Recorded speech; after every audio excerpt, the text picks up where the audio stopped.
इस कलयुग में इंसान की सोच अजीबोगरीब है। दूसरे शब्दों में इंसान नेगेटिव ज्यादा सोचता है, पॉजिटिव बहुत कम। और इस नेगेटिविटी ने इंसान को कहीं का नहीं छोड़ा। कभी भी खुश नहीं होता, कभी भी यह नहीं सोचता कि मेरे लिए अच्छा हो रहा है, मेरा अच्छा होगा। हमेशा नेगेटिव, हमेशा गलत, हमेशा उल्ट। और इन सोच की वजह से आज ज्यादातर लोग दुखी हैं। इन सोचों को निकालने के लिए सत्संग के अलावा और कोई तरीका नहीं। सत्संग एकमात्र उपाय है। यहां पे आने से इंसान की सोच बदलती है, इंसान के विचार बदलते हैं और इंसान अपनी सोच को पवित्र करके खुशियां हासिल करता है। सत्संग में राम का नाम बताया जाता है, सत्संग में सच का पाठ पढ़ाया जाता है। तो इंसान सत्संग सुने, अमल करे तो जन्मों जन्मों की मैल उतर जाया करती है। अपने अंतःकरण की सफाई के लिए बेहद जरूरी है राम का नाम जपना।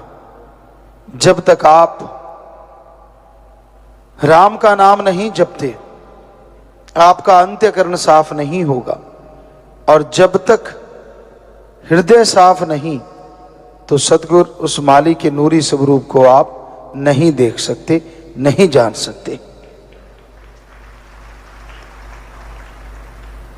इंसान को हमेशा एक बात याद रखनी चाहिए कि पीर फकीर इस संसार में भला करने आते हैं। वो कभी किसी का बुरा कर नहीं सकते। इंसान के कर्म ऐसे होते हैं जो कई बार संतों की कही बात भी बुरी लगती है, या यूं कहो कि सुनने में उसका मन कुछ का कुछ करता है। संतों का तो एक ही काम होता है, सबका भला करना, सबके भले के लिए मालिक से प्रार्थना करना। जो इंसान संत पीर फकीर के वचनों को सुन के 100% अमल कर लेते हैं, उनका भला भी हाथों हाथ होना शुरू हो जाता है। क्योंकि संत कहते हैं राम का नाम जपो, संत कहते हैं सबका भला मांगो, संत कहते हैं परहित परमार्थ करो, तन से, मन से, धन से दीन दुखियों की मदद करो। तन, जैसे आप कोई भी कार्य करते हैं, काम धंधा करते हैं, उसमें से कमाई करें और कुछ हिस्सा दीन दुखियों की मदद में लगाएं। या किसी बीमार को उठाया अपने तन से, हॉस्पिटल पहुंचा दिया, तो ये तन से आपकी सेवा हो गई। जो भी हार्ड वर्कर हैं वो शरीर से ही तो करते हैं सारा वर्क, और उसमें कुछ हिस्सा दीन दुखियों की मदद के लिए लगाते रहो अपने हाथों से। या बीमार को उठा के लेके जाना, ये भी बहुत बड़ी बात होती है। आप उठा के ले जा रहे हैं, चाहे अपनी गाड़ी में या कहीं भी हॉस्पिटल पहुंचाते हैं, बचे ना बचे वो राम जाने, लेकिन आपने अपना कर्तव्य निर्वाह किया, वो जरूरी है। तो इस तरह तन की बहुत सारी सेवा है। किसी अंधे को अपना हाथ पकड़ा के रास्ता पार करवा दिया, तो ये भी आपने तन से किया। मन की सेवा ये सबसे मुश्किल होती है। सत्संग में बैठ के संतों की बात को ओपन माइंड से सुनना, पहले से नहीं कुछ बना के आना, मेरे पे व्याख्या होगी, तेरे पे होगी, फलाने पे होगी। ऐसा सोच सोच के आप अपनी भक्ति खत्म करते रहते हैं और हासिल कुछ नहीं होता। खुले दिमाग से बैठो। अगर आपको लगता है कि आपके ऊपर असर हो रहा है, तो आपको कहा जा रहा है, तो उसको बदलो जो आप में कमी है। संत कोई आपको डराने के लिए या आपको धमकाने के लिए या आपका बुरा करने के लिए नहीं कहते। संत कोई भी बात कहते हैं उसमें आपका भला होता है। कई बार आदमी इतनी ईगो कर लेता है, इतना अहंकार कर लेता है, उसे याद ही नहीं रहता राम का नाम भी जपना है, ईश्वर की भक्ति भी करनी है। तो संत उसे समझाते हैं, सिखाते हैं कि नहीं, ईश्वर को याद करो, मालिक की भक्ति करो, तभी खुशियां आएंगी। तो संतों का काम होता जीवों को समझाना। ये बेपरवाह जी ने भजन में लिखा है कि संत इस दुनिया में सबका भला करने आते हैं, सबको समझाने आते हैं। उनकी जिंदगी का मकसद होता है पूरे समाज का भला करना, किसी एक दो चार का नहीं, पूरे संसार का।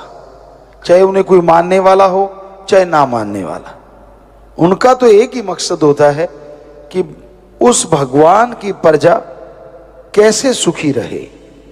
वो मालिक से प्रार्थना करते हैं, सुमरन करते हैं, यहां तक कि बहुत से जीवों का कर्म भी उठाते हैं। ये उनका कर्तव्य हो जाता है, संतों का काम होता है। और संतों के वचनों को सुनो और अमल करो, यानी उनको मानो। कई बार जीव नहीं मानते,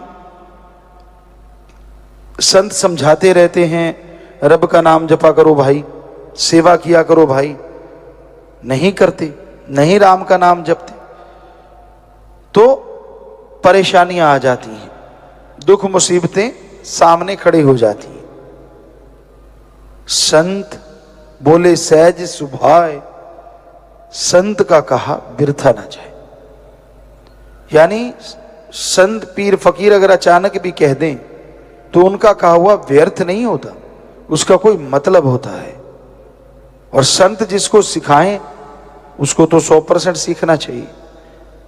उसके लिए तो इससे बड़ा भाग्य की बात और क्या हो सकती है, इससे बड़ी नसीब की बात क्या हो सकती है। तो उसको सीखना चाहिए और उन बातों को दिलो दिमाग में बसा लेना चाहिए कि हाँ मुझे यह करना है, हाँ मुझे इस तरह से जिंदगी जीना है।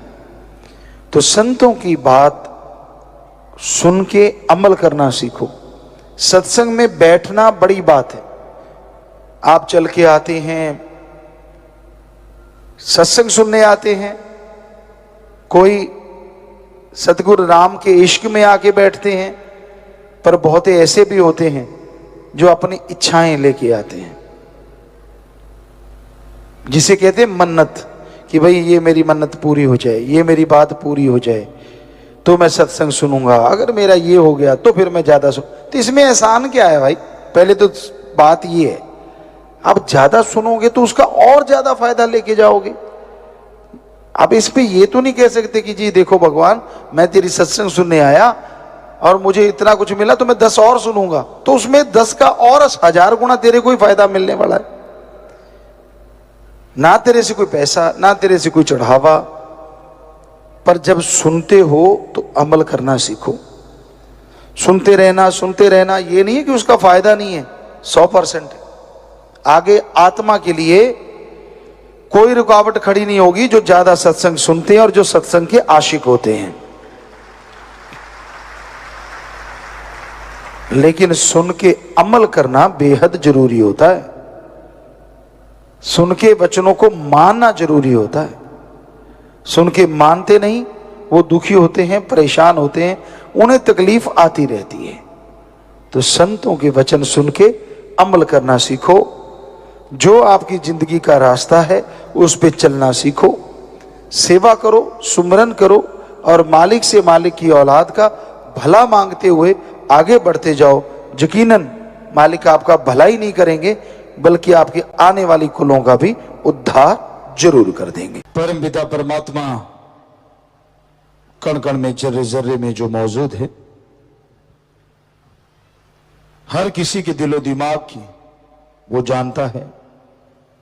कौन इंसान परम पिता परमात्मा से प्यार करता है और कौन सिर्फ दिखावे में यकीन रखता है।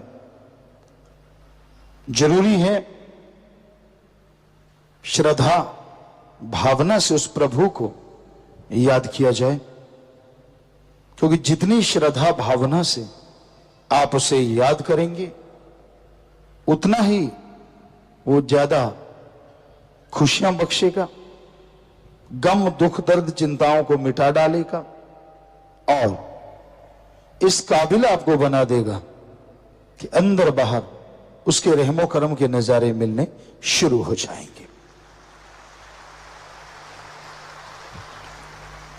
भावना शुद्ध होना अति जरूरी है। उसको दिखावा पसंद नहीं, ना ही वो अकल चतुराई से मिलता है, धर्म जात मजहब से मिलता है। उसको पाने का तो एक ही तरीका है, उसे शुद्ध भावना से याद किया जाए, उसकी याद में तड़पा जाए तो वो जरूर मिलता है। उसकी याद में तड़पने का तरीका संत पीर फकीर बताते हैं कि अगर आप परम पिता परमात्मा की याद में तड़पना चाहते हो, सबसे पहले सुमरन करो, दृढ़ यकीन वाले बनो, वचनों के पक्के रहो और कभी किसी का दिल ना दुखाओ। मालिक से मालिक को मांगते रहो, मालिक से मालिक की सृष्टि का भला मांगो। दिल में छल कपट दुई द्वेष मत रखो, डबल फेस मत बनो। दिखते कुछ और हो, करते कुछ और हो, खड़े कहीं और हो, करते दिखाते कुछ और हो, चल कुछ और रहा होता है। तो ऐसी भावनाएं जो लोग रखते हैं, ना उनका भला ना उनके परिवार का भला। सत्संग एक ऐसा तीर्थ होता है, साईं मस्ताना जी महाराज के वचन, परम पिता शास्त्राम जी महाराज के वचन कि ये सत्संग यहां रोजाना चलता रहता है। ये एरिया, ये क्षेत्र ऐसी जगह होता है कि यहां भक्ति की चंद बातें भी पता नहीं कितनी खुशियां दे जाएं और पूरी नियत की एक बात पता नहीं कितने गुनाहों से आपको भर दे। इसलिए आप हमेशा नेकी की बातें करें, मालिक के प्यार मोहब्बत की बातें करें, उसकी दया में रहमत की बातें करें, ताकि उसकी तमाम खुशियां आपकी झोलियों में आ जाएं। ज्यों ज्यों उसका रहमो करम आपकी झोली में आता है, वैसे वैसे आपके गम, आपके दुख, आपके दर्द, आपकी चिंताएं उड़ती चली जाती हैं। तो हमेशा अपने ध्यान को अपने सदगुरु, अपने अल्लाह वाहिगुरु गौड़ खुदा राम से जोड़ के रखो। वो किसी के किसी भी चीज का भूखा नहीं, पर उसे अगर पाना है तो अपनी भावना, अपनी श्रद्धा इस काबिल बना दो कि वो आपको मिल जाए। दिखावे ढोंग मत करो, क्योंकि ढकोसले जितने करोगे उतने दुखी रहोगे, परेशान रहोगे, चैन की नींद नहीं आएगी और पता नहीं कौन सी बीमारी क्या रूप धारण कर ले और क्या हो जाए। एक गाना सुना करते थे हम, बहुत पहले आया था। कई बार कई लेखक ऐसा लिख देते हैं जो बड़ा पक्का होता है, रब नाल ठगियां क्यों मारे बंदिया, तो दिन रात पाप च गुजारे बंदिया। वाकई आज का इंसान भगवान को तुच्छ समझता है, समझते ही कुछ नहीं। लिपापोती करो, दिखावा करो, ये कर दो वो कर दो, भगवान जी खुश। ये नहीं पता तेरे जैसे लाखों अरबों खोपड़े उसने बनाए और तू अपनी इस छोटी सी खोपड़ी से उसको छलने चला है। अपने आप को छल रहा है तू। जितनी देर चल रहा है चल रहा है, चारपाई पे लेट गया, हिलना जुलना बंद हो गया, बड़ा याद करेगा तू। ओ भगवान, मैंने गलती की, मैंने ये किया, मैंने वो किया। तब तो चारपाई पे लेट गया ना, उससे पहले तो नहीं माना। तब तो अहंकार ही अहंकार। ना जी, मैं थोड़ी ना पता चलने देता हूं, उसको सब मालूम होता है। पर वो किसी को बुरा नहीं कहता, किसी का पर्दा नहीं उठाता। इसका मतलब ये नहीं होता कि आपने उसको बुद्धू बना दिया। इसका मतलब ये होता है कि आप अपने पांव पे खुद को लहाड़ा मार रहे हैं। इसलिए बुरे कामों से बच के रहो। कुछ नहीं पड़ा इन चीजों में, सारी दुनिया खप खप के मर गई। अगर मालिक अल्लाह वाहिगुरु की भक्ति में लगे हो तो सिर्फ भक्ति में लगे रहो, बुराइयों को छोड़ जाओ, उनका संग ना करो, उनकी सोहबत ना करो, अल्लाह वाहिगुरु राम की भक्ति इबादत करो। एक कहावत होती है, कई लोग उस परमपिता परमात्मा जो कि दाता है उसी की निंदा करते रहते हैं।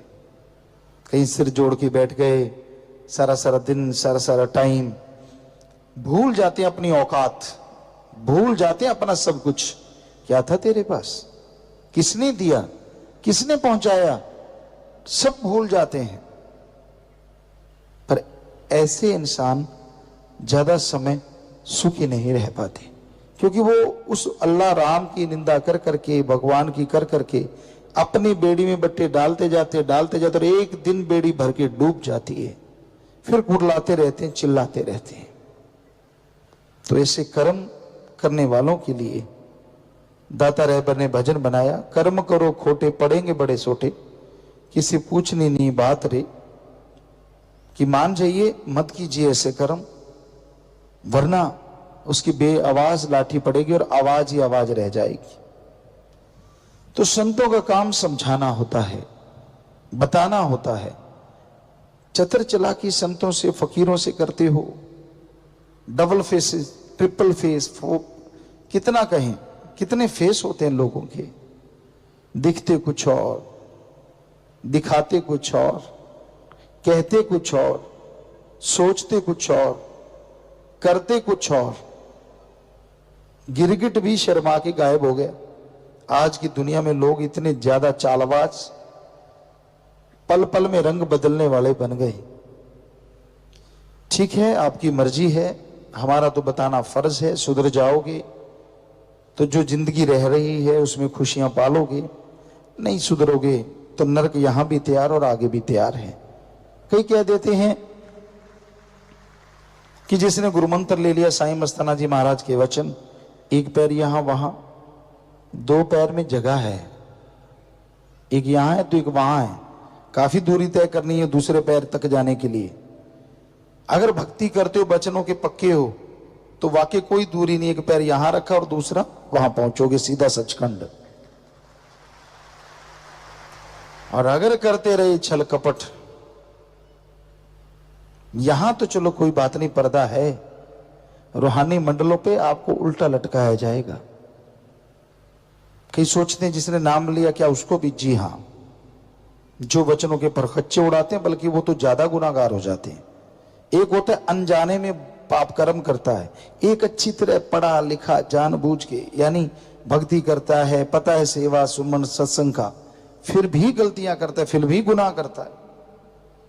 तो बाकी रूहें पास से जाएंगी, जिनसे आज शर्म कर रहे हो, जिनसे सोचती हो कि मैं छुपा लेता हूं, वो रूहें पास से गुजरेगी और आप लटके हुए होंगे।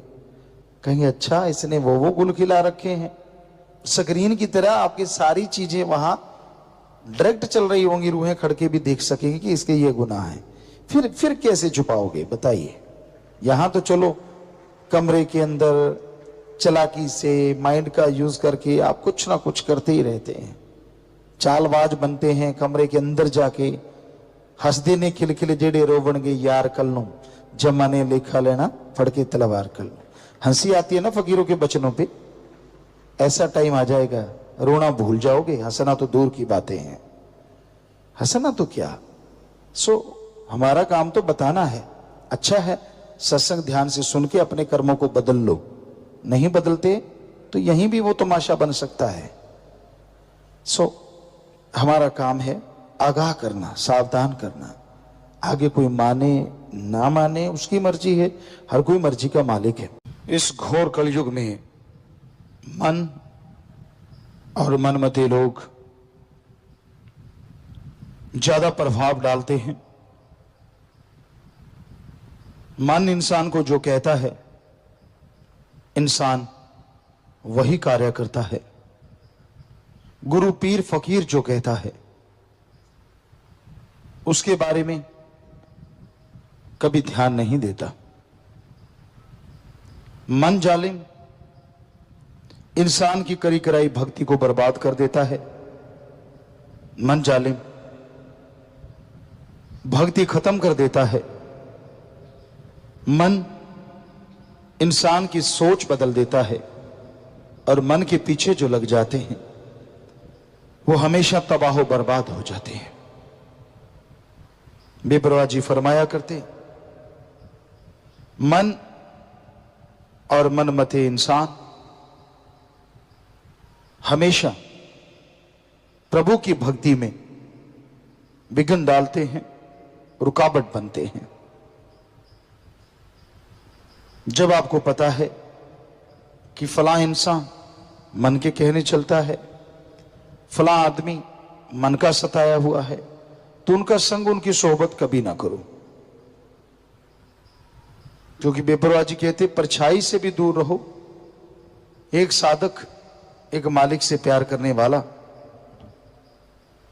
जब ऐसा संग करने लगता है तो उसका प्यार, उसकी मोहब्बत सतगुरु मौला से कम होती जाती है, और मन हावी होने की वजह से वो भक्ति भी नहीं कर पाता।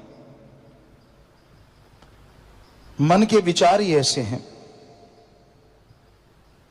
मन को जीतना बड़ा मुश्किल है, पर बहुत लोगों को यह पता नहीं होता मन होता क्या है। मन और आत्मा दो शक्तियां हैं जो शरीर के अंदर विराजमान है, विद्यमान है। इंसान के दिमाग में जितने भी बुरे विचार आते हैं, गलत गंदे विचार आते हैं, नेगेटिव थॉट्स आते हैं, उनको देने वाले को मन कहा जाता है। इस्लाम धर्म में नफस या नफस शैतान भी कहा जाता है। इंसान के दिमाग में जितने भी अच्छे ख्याल आते हैं, भले विचार आते हैं, पॉजिटिव थिंग्स आती है, वो सारे देने वाले को आत्मा या जीव आत्मा कहा जाता है। तो ये घोर कलयुग है। इस कलयुग में आत्मा के विचार कभी कभार ही चलते हैं, मन के विचार चलते रहते हैं। दूसरों की निंदा करना, दूसरों को बुरा कहना और दूसरों की निंदा करके मजे लेना, ये अपनी बेड़ी में बट्टे डालना है। आप जिसकी निंदा कर रहे हैं, क्या उसने आपको पर्सनली कभी कुछ गलत किया? आपको कुछ गलत बोला? अगर नहीं, तो आप किसी के पीछे लग के अपने कर्म क्यों मारते हैं? क्योंकि हर धर्म में लिखा है, हिंदू धर्म में पवित्र रामायण में लिखा है, पर निंदा 100 गौ घात समाना। किसी की अपने को छोड़ के किसी दूसरे की आप निंदा करते हैं तो वो 100 गौ घात करने से भी बढ़ के पाप है, गुनाह है। और यही बात सिख गुरु साहिबान फरमाते हैं, निंदा भली किसी की नाही, मनमुख मुग्ध करन, मुंह काले तिन निंदका नरके घोर पवन। निंदा भली किसी की नाही, किसी की भी निंदा करना इंसानी फर्ज ही नहीं है और अच्छा नहीं है, बहुत ही बुरा है।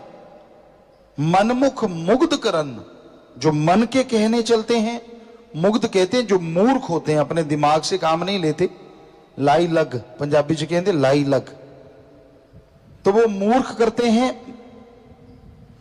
और ऐसी निंदा करने वाले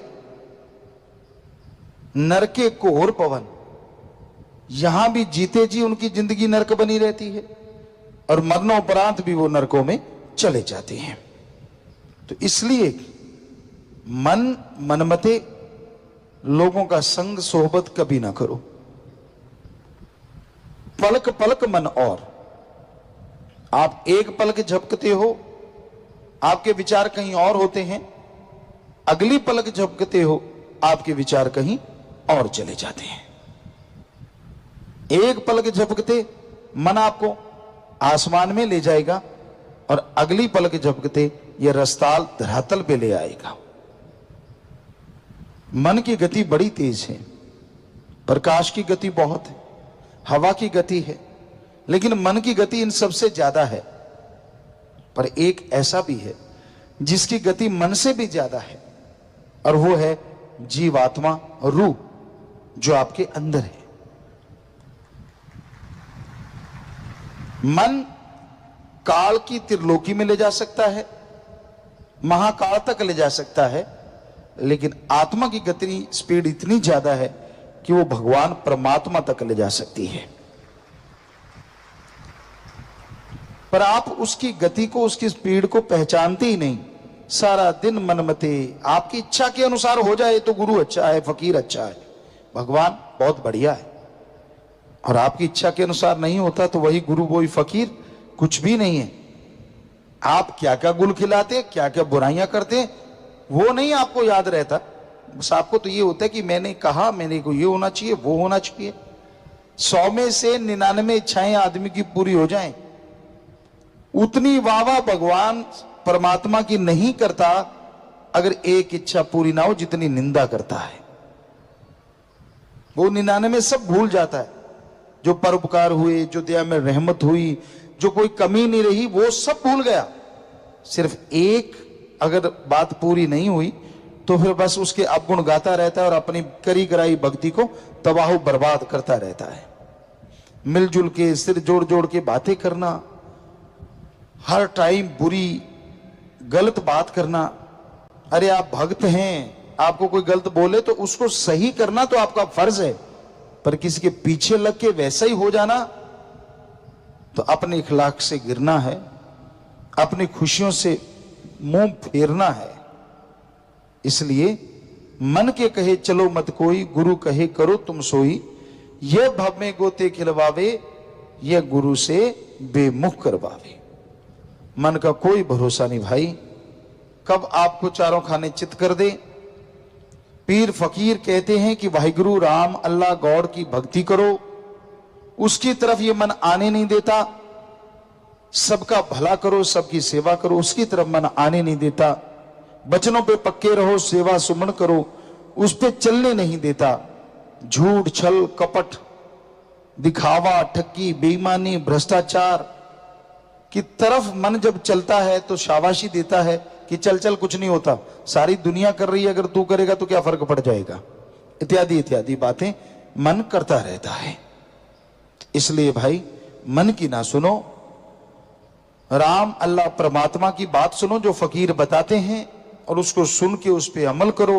यकीनन आपके भाग्य बदल जाएंगे और मालिक की खुशियों के हकदार आप बनते जाएंगे।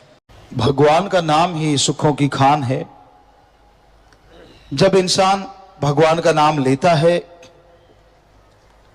और लगातार लेता चला जाता है तो आने वाले पहाड़ जैसे कर्म कंकर में बदलते चले जाते हैं।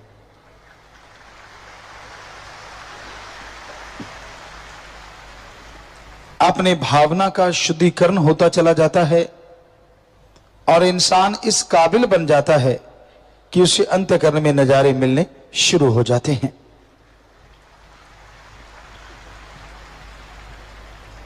सुमरन करने के लिए कोई अलग से टाइम, अलग से समय की उतनी जरूरत नहीं जितना कि सुमरन करना जरूरत है। मान लीजिए आप पैदल जा रहे हैं, चलते बैठ के लेट के काम धंधा करते, सुमरन अगर आप कर लेते हैं तो वो सुमरन आपके लिए फलदायी जरूर होता है। किया गया सुमरन कभी भी खाली नहीं जाता। थोड़ा करो ज्यादा करो ये तो आपके ऊपर निर्भर है, लेकिन जितना करते हो वो मालिक की दरगाह में मंजूर कबूल जरूर होता है। पर अहम और जरूरी यह होता है कि आप वचनों के पक्के रहें। जब तक वचनों पे पक्के नहीं रहते सुमरन बनता नहीं।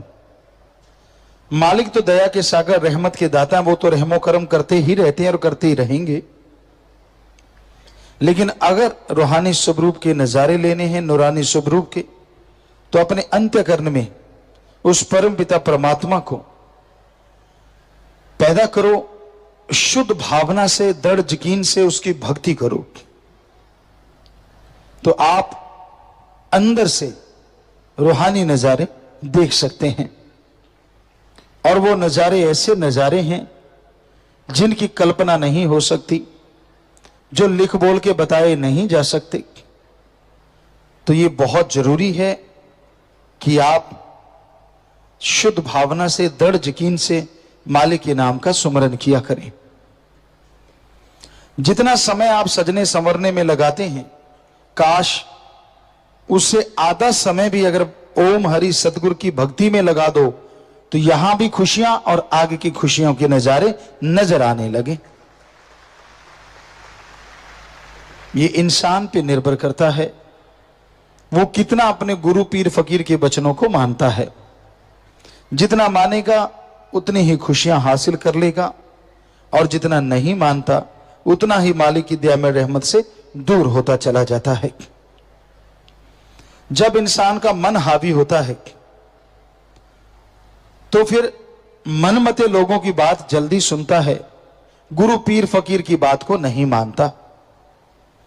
लोग कहते हैं हम गुरु को तो मानेंगे अगर हमारे कोई चमत्कार हो जाए, हमें कोई प्रत्यक्ष नजारा नजर आ जाए। अब जरा सोचिए, गुरु पीर फकीर के आप वचनों को मानते नहीं और प्रत्यक्ष नजारा चाहते हैं, पर जो मनमते लोग झूठी बातें आपको कह देते हैं, झूठी अफवाह फैला देते हैं, क्या उसका कोई चमत्कार आपको मिलता है? आप झट से मान लेते हैं उनकी बात और मालिक से दूर होते चले जाते हैं। क्या चमत्कार हुआ आपको उनकी बातों से? क्या दिखा आपको जो आप राम से दूर, अल्लाह से दूर हो जाते हो? बड़ी हैरानी है आदमी की बुद्धि पे, विवेक पे, कि एक तरफ चाहता है कि मुझे भगवान दिखाएंगे तो गुरु पूरा, और एक तरफ कोई आदमी कोई झूठ कुफर बोल दे, झट से उसकी बातों पे यकीन कर लेता है। ये दोगला अंदाज ही कलयुग का एक गहना कहें, या कलयुग का एक रीत कहें, या काल का एक चक्कर कहें, कि इंसान कोई मूर्ख है, कोई नशेड़ी है, उनकी बातों को जल्दी यकीन करके मानता है, और संत गुरु पीर फकीर की बात को जल्दी से नहीं मानता। और जब मानता नहीं तो दुख दर्द परेशानियां तो फिर घेरेंगी घेरेंगी। मुश्किलें तो आएंगी, पर कब आएंगी, किस टाइम आएंगी, इसका कुछ पता नहीं। पर मानना चाहिए। वचनों को मानते हुए दृढ़ यकीन के साथ अगर आप आगे बढ़ते हैं तो यकीनन अंतःकरण की सफाई होती है और मालिक की दया में रहमत के लायक आप बनते चले जाते हैं। सेवा सुमरन पे कोई जोर नहीं लगता। सेवा करो, सुमरन करो, चलते बैठ के लेट के काम धंधा करते, अगर आप दृढ़ यकीन के साथ अपने पीर फकीर के वचनों को मानते हुए आगे बढ़ते हैं तो अंदर बाहर किसी तरह की कोई कमी नहीं रहती। तो दृढ़ यकीन हो, वचनों के पक्के बनो, तो उस परम पिता परमात्मा के नजारे जरूर देख पाओगे। जब इंसान मनमते चलता है, मन के अनुसार ही करता है, मन जो कहे वो कार करे, और संत वचनों पे तकरार करे या इनकार करे, बेपरवाह एक भजन, मन कहता है उस पे तकरार नहीं करता।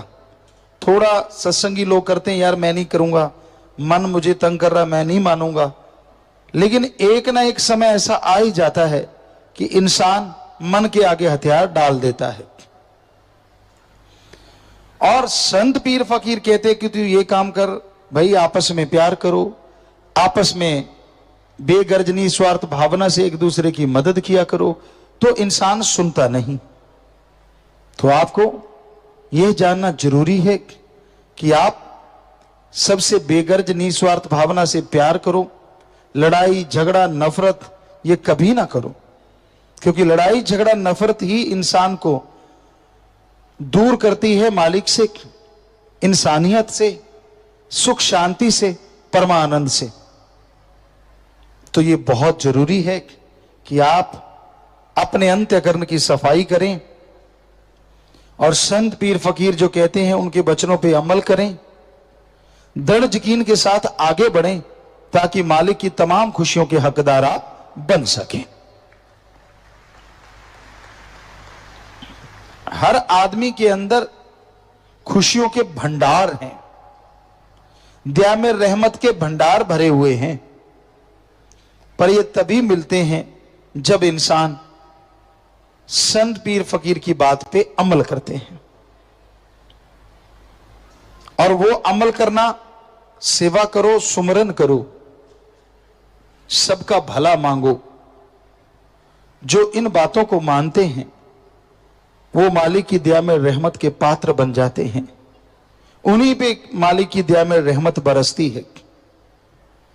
तो आप सेवा सुमरन करें, मालिक की भक्ति इबादत करें, उसी से तमाम खुशियां आएंगी, उसी से अंतःकरण की सफाई होगी और फिर कण कण में, जर्रे जर्रे में मालिक के नजारे मिलने शुरू हो जाएंगे।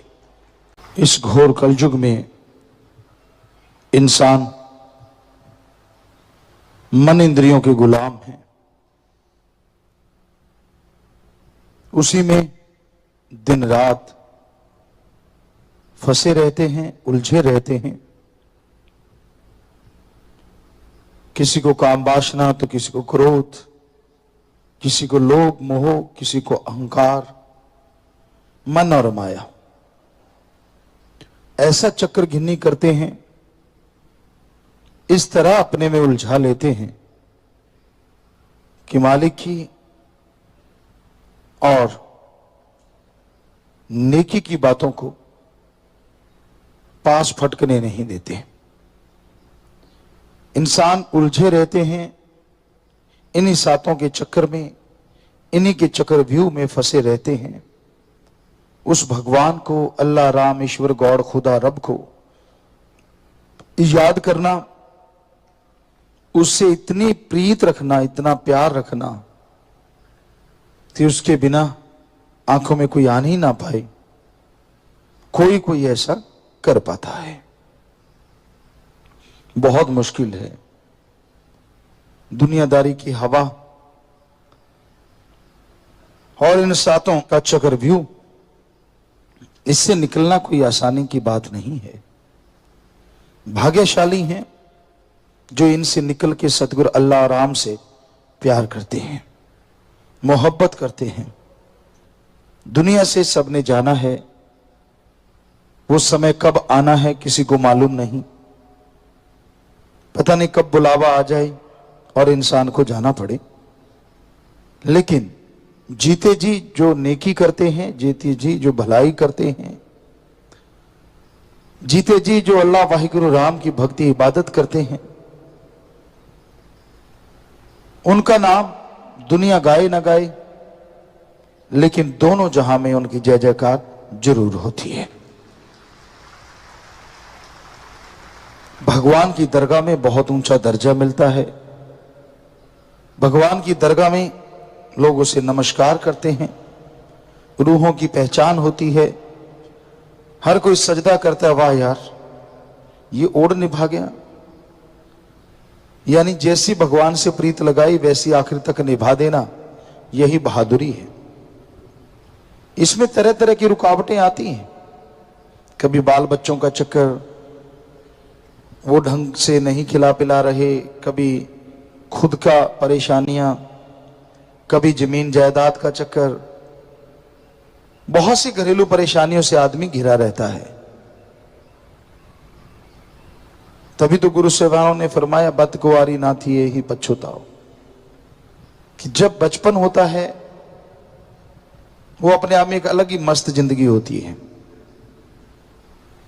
हर किसी के साथ तो नहीं, क्योंकि कईयों के बचपन बड़े दुखदाई गुजरे हैं, पर ज्यादातर इंसान अगर देखे तो बचपन में जो वो बेफिक्र था, बिना टेंशन के, बिना किसी दुख दर्द के, बिना परेशानी के खेलना कूदना, जो मांगा मिल जाना, या जो खाने को चाहिए मिला, नहीं मिला तो भी जैसा मिला फिर भी ठीक। लेकिन जैसे जैसे बड़ा होता गया, काम वासना के चक्कर में, विषय विकारों के चक्कर में हत्थे से उखड़ता गया। कबीलदारी ने चारों तरफ से घेर लिया, बीच में दांव लगाता है, बीच में भागा दौड़ी करता है, बीच में धोखा देता है, धोखा खाता है, पता नहीं क्या क्या होता रहता है। अपनी जिंदगी में अगर आप निगाह मार के देखेंगे तो आपको लगेगा एक जबरदस्त स्टोरी है, एक जबरदस्त कहानी है जो हर बंदे के साथ बीती है। किसी की सुखमय है तो किसी की दुखदाई है, लेकिन भाग्यशाली धन्य है वो मां बाप जिनके बच्चों ने मालिक से प्रीत ओढ़ निभाई है।